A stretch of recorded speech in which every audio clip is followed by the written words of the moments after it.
চাওক, বাংলাদেশৰ শেহতীয়া পৰিস্থিতিক লৈ মানৱতাবাদত বিশ্বাস কৰা পৃথিৱীৰ প্ৰতিগৰাকী ব্যক্তিয়ে উদ্বিগ্ন হৈ আছে। তাত যিবোৰ ঘটনা ঘটিবলৈ ধৰিছে, তাৰ পৰা যি ধৰণৰ ভিডিঅ' সমগ্ৰ বিশ্বলৈ বিয়পি পৰিছে, সভ্য সমাজ লজ্জাতন্ত হোৱা ধৰণৰ বিষয়। আমি স্পষ্টভাৱে ক'ব বিচাৰিছোঁ যে বাংলাদেশত যদি তাৰ সংখ্যালঘুসকলৰ ওপৰত উৎপীড়ন হৈছে, তেতিয়াহ'লে ৰাষ্ট্ৰসংঘই তাত হস্তক্ষেপ কৰিব লাগে আৰু ৰাষ্ট্ৰসংঘই তাৰ সংখ্যালঘু লোকসকলক নিৰাপত্তা দিয়াৰ ব্যৱস্থা কৰিব লাগে।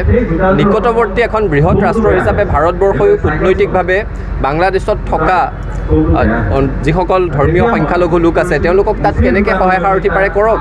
কিন্তু এটা কথা স্পষ্ট যে বাংলাদেশত যেতিয়াই গৃহযুদ্ধ সদৃশ কিবা পৰিস্থিতিৰ সৃষ্টি হ'ব, তেতিয়াই অসম উত্তৰ পূৰ্বাঞ্চলে অনুপ্ৰৱেশকাৰী বোজা লৈ থাকিম, এই কথাটো হ'ব নোৱাৰে। বাংলাদেশত কি হৈ আছে, বাংলাদেশৰ ভিতৰতে হৈ আছে।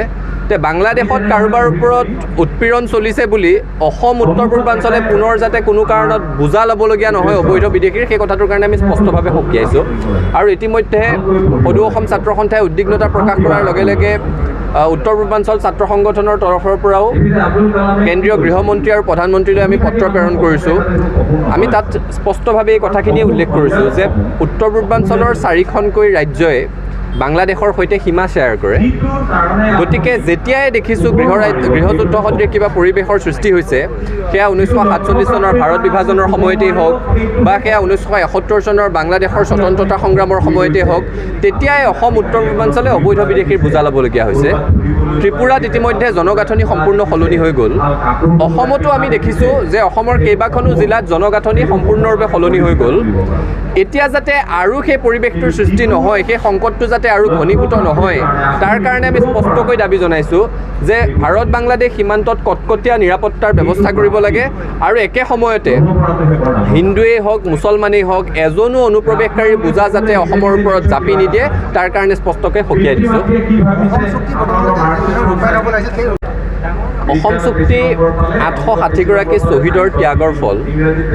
এটা দীঘলীয়া 6 বছৰীয়া আন্দোলন, সেই আন্দোলনত সহস্ৰজন লোক আহত হৈছে, নিৰ্যাতিত হৈছে। আমাৰ আই মাতৃসকল ধৰ্ষিত হৈছে, বহুজনে আজীৱন পংগুত্বক আঁকোৱালি ল'লে, বহু মানুহ গুলীবিদ্ধ হৈছে। তাৰ পিছত আমি অসম চুক্তি পাইছিলোঁ।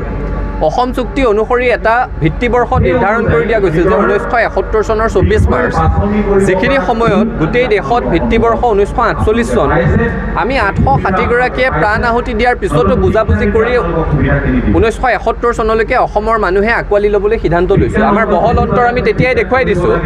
এতিয়া আকৌ জাপি দি 2014 চনলৈকে বুলি ক'লে আমি ল'ব নোৱাৰোঁ। আৰু এই চৰকাৰখনৰ কোনো বিশ্বাস নাই।